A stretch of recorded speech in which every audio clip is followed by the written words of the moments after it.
오늘 하나님께서 저희들에게 주신 말씀은 느헤미야 9장 1절에서 5절 말씀입니다. 느헤미야 9장 1절에서 5절 말씀입니다. 함께 한 목소리로 합독하시겠습니다.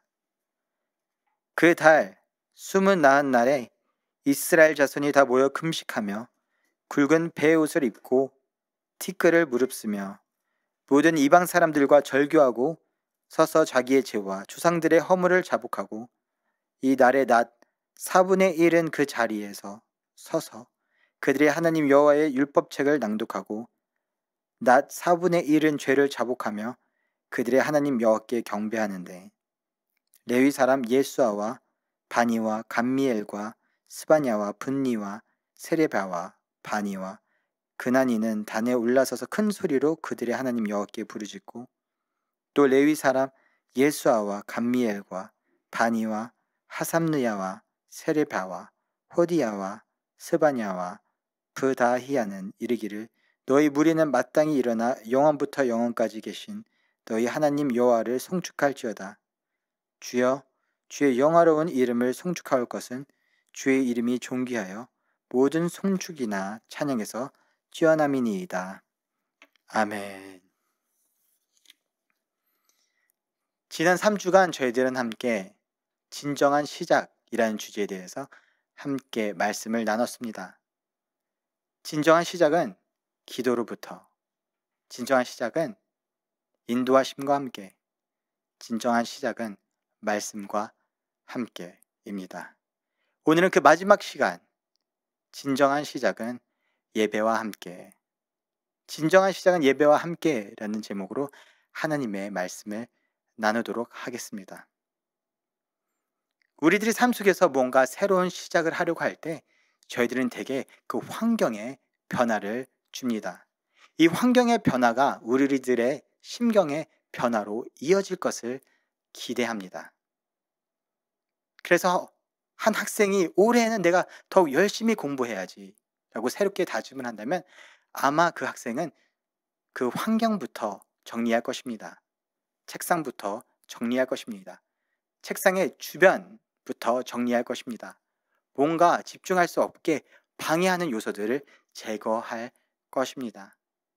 그리고 계속해서 본인의 다짐과 결심을 볼 수 있도록 그것을 가시적으로 써서 책상 앞에 붙여놓을 것입니다. 그 책상에 앉을 때마다 매일 영어 단어 몇십 개, 몇백 개 외우기, 매일 문제지 몇 장 풀기라는 것이 눈에 들어올 것입니다. 이렇게 우리들은 무언가 새로운 시작을 하려 할 때 환경에 변화를 주곤 합니다.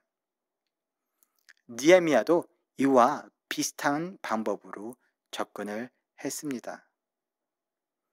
포로기 이후에 이스라엘을 바라보면서 느헤미야 마음에는 너무나 안타까운 마음으로 가득했습니다. 이스라엘이 다시 재건되기를 소원하는데, 예루살렘이 다시 회복되기를 소원하는데 그렇지 못했습니다. 그래서 느헤미야는 페르시아 왕에게 승인을 받고 유대 땅으로 내려갑니다. 그리고 그곳에 도착해서 52일 만에 성벽을 재건합니다. 마치 공부하기 위해서 환경을 조성하면 변화가 일어날 줄 알았는데 느헤미야는 유대 땅에 내려가서 예루살렘의 성벽을 재건했는데 환경이 전부가 아니라는 사실을 곧이어 깨닫게 됩니다. 그래서 느헤미야는 백성들을 모이게 하고 그들에게 말씀을 낭독하고 말씀을 경청하게 합니다. 그 말씀의 씨앗이 그들의 심령 가운데 마음의 밭에 떨어지자 심겨지자 그들이 말씀에 반응하기 시작합니다. 말씀을 깨닫기 시작합니다. 말씀의 마음으로 반응하기 시작합니다. 그 말씀을 붙들고 삶 속에서 실천하며 나아가기 시작합니다. 그래서 여호수아 때부터 지켜지지 않던 초막절 절기를 지키기로 결심합니다. 오늘 본문 9장은 그 이후의 장면입니다. 초막절을 지키고 나서 그 이후에 이스라엘 백성들 가운데 뭔가 새로운 변화의 조짐이 보이기 시작합니다. 뭔가 새로운 시작이 꽃 피어지는 것 같습니다.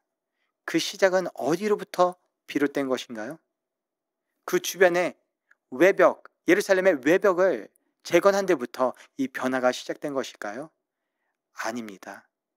이스라엘 백성들이 서 있는 그 자리에서부터 이 시작이 도래한 것입니다. 오늘 본문 2절과 3절 말씀 함께 읽겠는데요. 2절과 3절 말씀 NIV 번역본이 더욱 잘 표현하고 있어서 NIV 본으로 함께 읽도록 하겠습니다. They stood in their places and confessed their sins and the wickedness of their fathers. They stood where they were and read the book of the law of the Lord, their God, for a quarter of the day, and spent another quarter in confession and in worshiping the Lord their God. 여기서 2절과 3절에서 반복돼서 볼 수 있는 것은 무엇입니까? They stood in their places. They stood where they were. They stood in their places. 그 자리에 서 있는 그 자리에서 They stood where they were. 그들이 서 있는 그 자리로부터 이스라엘 백성들에게 임한 변화, 이스라엘 백성들에게 임한 회복과 진정한 시작은 환경으로부터 비롯된 것이 아닌 그들의 삶에 서 있는 그 자리에서부터 비롯된 것입니다. 우리 성도님들이 지금 서 있는 그 삶의 자리는 어떠한가요? 마치 느헤미야가 이스라엘 백성들을 보면서 막막하고 안타까워서 애절한 마음이 들었던 것처럼 혹시 안타까운 환경 속에 놓여 있나요? 만막한 삶의 현실 가운데 서 계신가요? 분명 우리들의 삶의 변화는 외부의 환경적인 요소로부터도 올 수 있습니다. 하지만 그 변화는 언제 올 줄 모릅니다. 이스라엘 백성들이 그랬던 것처럼 오늘 지금 이 시간 우리들이 서 있는 이 자리에서 우리들은 새로운 시작, 새로운 변화, 새로운 회복을 꿈꿀 수 있습니다. 어떻게요? 우리들이 하나님 앞에 예배할 때, 우리들이 하나님 앞에 진심으로 나아가 하나님 앞에 예배가 시작되고 예배가 세워질 때 우리들의 삶 가운데 새로운 시작이 일어나기 시작하는 것입니다. 오늘 3절 말씀 보면 이스라엘 백성들이 서 있던 그 자리에서 무엇을 했는지를 볼 수 있습니다. 함께 3절 말씀 함께 있습니다. 이 날에 낮 4분의 1은 그 자리에서 서서 그들의 하나님 여호와의 율법책을 낭독하고 낮 4분의 1은 죄를 자복하며 그들의 하나님 여호와께 경배하는데 아멘. 낮 4분의 1은 무엇을 했나요? 율법책을 낭독하고 또 낮 4분의 1은 무엇을 했나요? 죄를 자복하고 여호와께 경배하는데 여기서 낮은 새벽 6시에서 저녁 6시 총 12시간을 지칭합니다. 이 12시간의 4분의 1은 3시간입니다. 이스라엘 백성들은 3시간 동안 하나님의 말씀을 낭독했습니다. 또한 3시간 동안 하나님 앞에 죄를 자복하면서 하나님을 경배하고 찬양했습니다. 이스라엘 백성들은 그 서 있는 그 자리에서 무엇을 했던 것일까요? 예배를 시작한 것입니다. 그들의 삶의 그 자리에서 예배가 세워지기 시작한 것입니다. 그러자 그들의 삶 가운데 새로운 시작이 꽃피기 시작한 것입니다. 이스라엘 백성들은 1시간, 2시간이 아닌 6시간 가량을 하나님 앞에 죄를 자복하며 하나님의 말씀을 낭독하며 하나님께 경배하였습니다. 어떻게 이러한 예배가 가능할까요? 우리들은 대개 예배하면 오해하는 경우가 있습니다. 예배를 우리들이 하나님 앞에 나와서 하는 행위로 오해할 때가 있습니다. 우리들이 하나님 앞에 나와서 6시간 동안 말씀을 읽고 죄를 자복하고 찬양을 한다면 이 6시간은 너무나 힘겨운 시간일 것입니다. 내가 하나님 앞에서 말씀도 읽어야 하고 회개 기도도 해야 되고 찬양도 해야 되기 때문에 그렇다면 어떻게 이스라엘 백성들은 이 6시간 동안 하나님 앞에 예배할 수 있었을까요? 왜냐 이스라엘 백성들은 이 6시간 동안 하나님 앞에서의 뭔가 행위를 한 것이 아닌 하나님을 만났기 때문입니다. 이 예배의 자리는 만남의 자리였기 때문입니다. 우리는 누군가 사랑하는 사람을 만나면 시간 가는 줄 모릅니다. 우리는 우리들이 너무나 소중한 친구를 만나면 시간이 가는 줄 모릅니다. 시간이 휙 지나갑니다. 이렇듯 우리들이 하나님 앞에 나와 예배할 때 하나님 앞에서 예배하는 행위, 내가 뭔가 하는 것이 아닌 하나님의 그 예배 자리에서 진정으로 만난다면 그 자리에서 낭독되고 있는 말씀이, 선포되고 있는 설교가 내가 들어야 되는 것, 내가 읽어야 되는 것이 아닌 하나님께서 나에게 말씀하고 계신 하나님의 말씀으로 하나님의 대화로 들려온다면 그 대화가 나의 마음을 쳐서 그 사랑하는 마음이 나에게 전달돼서 나를 바라보며 애타하시는 하나님의 마음이 나의 마음에 전달이 되어서 그 하나님 앞에 죄송스러운 마음을 고백하며 또한 복에 겨운 하나님의 은혜에 감사한 마음을 표현한다면 이 예배의 자리가 하나님과의 만남이라면 시간 가는 줄 우리들은 모를 것입니다. 이스라엘 백성들은 하나님 앞에서 3시간 동안 하나님의 음성을 들었습니다. 3시간 동안 하나님 앞에 부족함을 고백하며 하나님께 감사함을 찬양하며 나아갔습니다. 왜냐? 그 예배의 자리는 만남의 자리였기 때문입니다. 저희들이 마지막으로 하나님 앞에 몇 시간, 아니 시간이 중요하지 않습니다. 하나님을 진정으로 만난 예배는 언제입니까? 제가 설문조사차 아프리카에 있는 독립교회들을 탐방했던 적이 있습니다. 독립교회라 하면 서구 선교사님들이 오셔서 세운 침례교회, 장로교회, 감리교회 등이 아닌 현재 있는 목사님들이 만든 자생된 교회들입니다. 그러다 보니 서구에 있는 교회들보다 예배 형식이나 문화가 상당히 다르고는 합니다. 앞서 해당 교회들의 담임 목사님들을 만나고 주일 예배 때 주일 예배를 함께 드리고 예배가 끝나면 설문조사를 진행하기 위해서 예배 시간에 맞춰 한 독립교회에 갔었습니다. 8시 반에 예배가 시작되었습니다. 입구에 들어서면서 아내와 2살이 안 된 딸이 있었기 때문에 아내에게 아프리카 독립교회들의 예배 시간은 상당히 조금 예측했던 것보다 더 길 수 있다고 언급을 했습니다. 그리고 그곳에 들어가 예배하기 시작하는데 찬양을 하였습니다. 아프리카 교회들은 앉아서 찬양하는 것이 아니라 모두 일어나서 박수치면서 진짜로 춤을 추면서 찬양을 합니다. 그 10분, 20분, 30분, 50분, 1시간이 지나자 땀 냄새가 예배당 안에 진동하기 시작했습니다. 그러자 목사님께서 올라오셔서 성경 봉독을 하시고 열정적으로 1시간가량 설교를 하셨습니다. 그러고 나서 설교 후 찬양을 부르기 시작했습니다. 그래서 아내에게 살짝 귀뜸했습니다. 이제 곧 있으면 끝날 것 같아. 1시간 정도의 예배에 익숙했던 저희들은 벌써 2시간 넘는 예배는 쉽지 않았습니다. 그런데 설교 후 찬양이 10분, 20분, 30분, 또 1시간가량이 지난 것입니다. 이제는 축도하겠거니 싶었는데 또 다른 여자 목사님이 올라오셔서 성경 봉독을 하시고 또 1시간가량 설교를 하셨습니다. 그러고 나서 봉헌 시간이었습니다. 아프리카 교회들은 대개 봉헌함이 간디상 앞에 있습니다. 그래서 봉헌 찬양을 하는 순간 자리에 앉아있는 사람들 한 명 한 명이 춤을 추면서 나옵니다. 그래서 하나님 옆에 나와 헌금을 하고 춤을 추면서 제 자리에 들어갑니다. 모든 교인들이 그렇게 하다 보니 30분가량 봉헌 찬양을 하고 마쳤던 기억이 납니다. 예배가 8시 반에 시작하였는데 끝나고 나니 4시간 반가량이 지난 1시였습니다. 그 예배당의 환경은 매우 열악했습니다. 입구 들어가는 문이 그냥 문이 아닌 지하에 있는 차고였기 때문에 드르륵 하고 위로 올리는 차고 문이었습니다. 그 예배당 안에는 창문이 단 한 개도 없었습니다. 그래서 통풍이 되지 않았습니다. 그 예배당은 지하였기 때문에 주변의 지면보다 낮아서 마을에 있는 오물들이 그쪽으로 쓸려 내려왔습니다. 그래서 주변에 상당한 악취가 났습니다.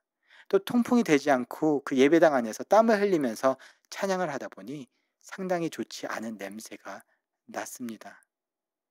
그 가운데서 80명가량 되는 성도들이 매 주일 모여서 4시간, 5시간 하나님을 예배했던 것입니다. 저는 그 자리에서 예배하면서 많은 생각을 했습니다. 왜 이 사람들은 이 자리에서, 이 교회에서 예배를 하는가? 분명 주변에 좀 더 깨끗하고 통풍이 잘 되는 교회들도 있는데 왜 이 자리에서, 이 예배당에서 예배를 하는 것인가? 그런데 제가 내린 결론은 이것이었습니다. 바로 이 성도님들은 이 자리에서 하나님을 만났기 때문에, 하나님을 만나는 자리였기 때문에 그 환경이 얼마나 열악한들 상관하지 않았습니다. 그들이 맨 처음에 예배당에 들어왔던 표정은 뭔가 세상 짐에 눌려있던 표정이었습니다.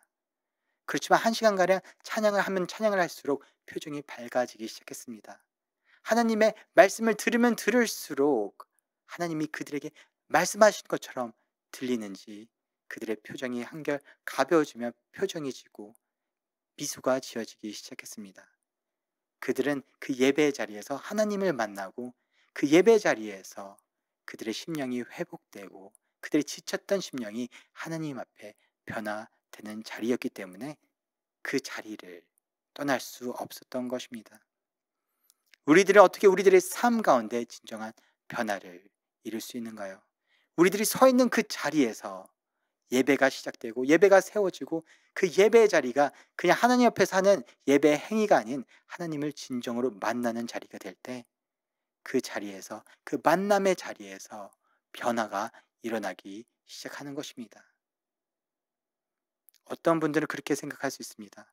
너무 추상적인, 너무 이상적인 이야기가 아닌가요? 정말 예배한다고 정말 삶 가운데 변화가 일어나는 것인가요? 네, 맞습니다.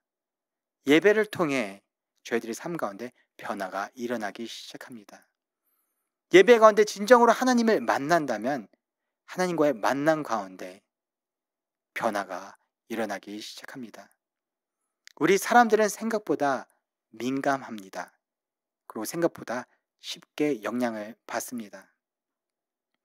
제가 초등학교 4학년 때까지만 해도 한국말로 욕을 할 줄 몰랐습니다. 왜냐하면 제가 유일하게 접하는 한국말 하는 분들이 저희 부모님들이었기 때문에 욕을 들어본 적이 한 번도 없습니다. 그래서 동생과 싸우다 보면 너무나 기분이 상할 때는 제가 할 수 있는 최대 욕은 야, 이 바보야 였습니다. 근데 초등학교 4학년 무렵 한국에 가서 몇 개월을 지냈던 적이 있습니다. 그 놀이터에서 주변 나이 또래 친구들로부터 잠깐 만나고 이야기를 하다 보니 어느새 영향을 받았습니다. 그래서 어느 날 동생과 시비가 붙자 저도 모르게 동생이 야, 이 18 했던 기억이 납니다. 그러자 동생도 깜짝 놀라고 무슨 의미인지도 모르는데 깜짝 놀라고 부모님도 깜짝 놀랐던 일이 있습니다. 이렇게 쉽게 사람은 영향을 받습니다. 놀이터에서 잠시 마주친 친구들로부터도 영향을 받습니다. 우리가 누구를 만나냐에 따라서 좋게 영향을 받기도 하고 나쁘게 영향을 받기도 합니다. 하물며 사람이 이렇게 쉽게 영향을 받는데 사람이 진정으로 예배 가운데 하나님을 만나게 된다면 영향을 안 받을 수 없을 것입니다. 하나님과의 만남은 삶에서의 변화로 이어질 것입니다. 바로 이스라엘 백성들이 그랬습니다. 느헤미야 9장에 예배가 시작되고 서 있는 그 자리에서 예배가 시작되고 예배가 세워지는 모습을 보게 됩니다. 그리고 그 바로 다음 장인 10장에서 이스라엘 백성들의 삶의 변화가 일어나고 있는 것을 보게 됩니다. 느헤미야 10장 30절 말씀 함께 있습니다. 우리의 딸들을 이 땅 백성에게 주지 아니하고 우리의 아들들을 위하여 그들의 딸들을 데려오지 아니하며. 아멘. 우리의 딸들을, 우리의 아들들을 이 땅의 이방 백성들과 결혼시키지 않겠습니다. 그들은 예배했을 뿐입니다. 예배 자리에서 하나님을 만났습니다. 그러자 무엇이 바뀌기 시작했나요? 결혼관이 바뀌기 시작합니다. 가정관이 바뀌기 시작합니다.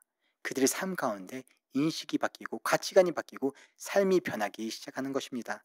그 바로 다음 절 31절 말씀 함께 있습니다. 혹시 이 땅 백성이 안식일에 물품이나 온갖 곡물을 가져다가 팔려고 할지라도 우리가 안식일이나 성일에는 그들에게서 사지 않겠고 일곱째 해마다 땅을 쉬게 하고 빚을 탕감하리라 하였고. 아멘. 혹시 이 땅에 있는 백성들이 우리들에게 안식일날 물건이나 곡물들을 팔러 가지고 온다면 우리들은 안식일이나 성일에 거래를 하지 않겠습니다. 돈을 사용하지 않겠습니다. 그들의 삶 가운데 서 있는 그 자리에서 예배가 시작되고 예배가 세워지니 그들의 무엇이 바뀐 건가요? 돈을 쓰는 방법이 바뀌었습니다. 그들의 경제관념이 바뀌기 시작한 것입니다. 이렇게 우리들이 서 있는 자리에서 예배가 세워지고 그 세워진 예배 가운데 우리가 진심으로 하나님을 만나게 된다면 우리들의 삶의 변화로 이루어지기 시작합니다. 우리들의 인식이 바뀝니다. 우리들의 가치관이 바뀝니다. 결혼관이 바뀌고 가정관이 바뀌고 경제관념이 바뀝니다. 하나님과의 만남은 분명 우리들의 삶 속에 변화로 이루어집니다.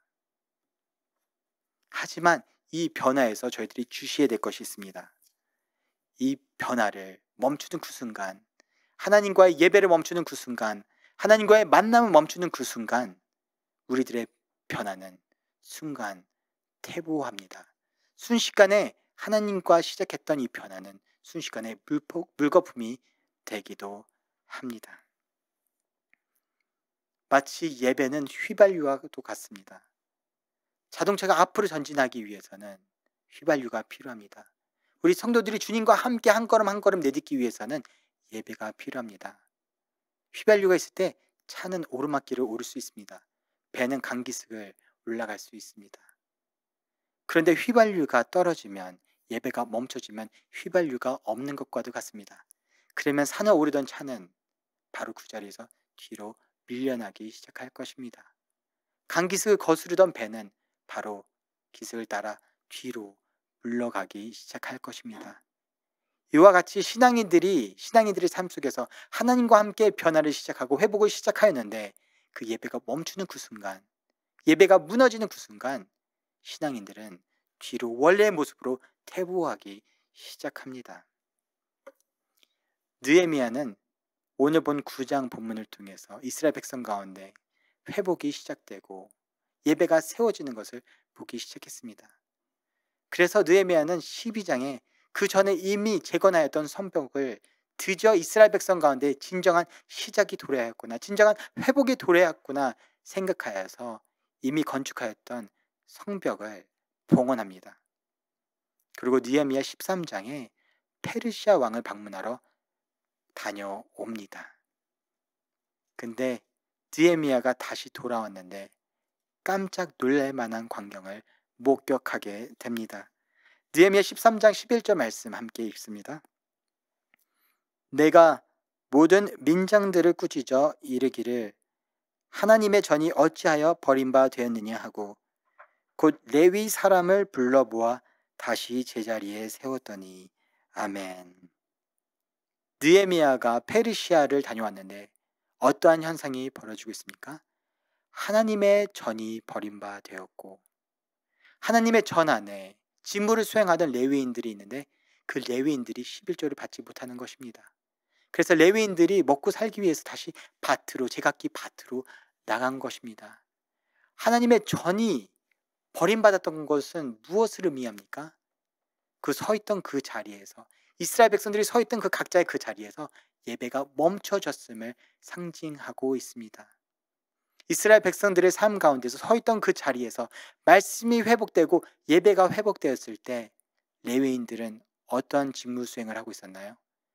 그 사이로 다니면서 하나님의 말씀을 해석해 주고 있었습니다. 그들이 맡은 역할들이 있었습니다. 그러자 예배가 세워지고 말씀이 세워졌습니다. 근데 이스라엘 백성들이 서 있는 그 자리에서 예배가 멈춰지자 하나님의 전이 비워지게 됩니다. 레위인들에게 11조가 조달되지 않게 됩니다. 레위인들은 각자 삶을 위해서 성전을 버려둔 채 각자의 밭으로 삶을 찾아 떠나갑니다. 하나님의 성전이 버려졌다는 것은 이스라엘 백성들 가운데 시작되었고 세워지고 있던 그 예배가 멈춰졌음을 상징하고 있습니다. 이렇게 예배가 이스라엘 백성 가운데 멈춰지자 어떠한 모습이 그들의 삶 가운데 비춰지기 시작하나요? 느헤미야 13장 15절 말씀 함께 읽습니다. 그때 내가 본즉 유다에서 어떤 사람이 안식일에 수틀을 밟고 곡식단을 나귀에 실어 운반하며 포도주와 포도와 무화과와 여러 가지 짐을 지고 안식일에 예루살렘에 들어와서 음식물을 팔기로 그 날에 내가 경계하였고. 아멘. 분명 서 있던 그 자리에서 예배가 시작되고 예배가 세워졌을 때 이스라엘 백성들은 결단하고 결심했습니다. 사람들이 가져온들 우리는 절대 사지 않겠다. 안식일을, 성일을 거룩하게 지키겠다. 돈을 사용하지 않겠다. 그들이 계속해서 사용하지 않았다면 사람들이 안식일날 물건을 갖고 올라왔을까요? 아닙니다.